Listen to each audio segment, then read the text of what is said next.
ota-ona tarbiyali, ota-ona savodli bo'lsa, u kelajakda farzandini yaxshi inson qilib tarbiyalaydi. Hozir ko'pchilik ota-onalar farzandini ko'z o'ngida kitob o'qimayapti. Faqat telefon bilan shug'ullanyapti. Telefon tiklayapti.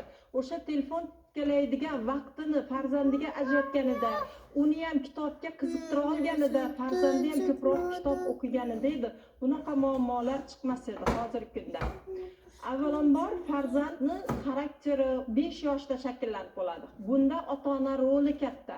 Ota-ona bizga maktabga xarakterini pishirib, farzandini shunaqa tarbiyali qilib maktabga olib keladi. Har bir pedagog avvalambor psixolog bo'lishi kerak. Farzandini maktabga ishonib olib kelgandan keyin o'qituvchining haqqi yo'q.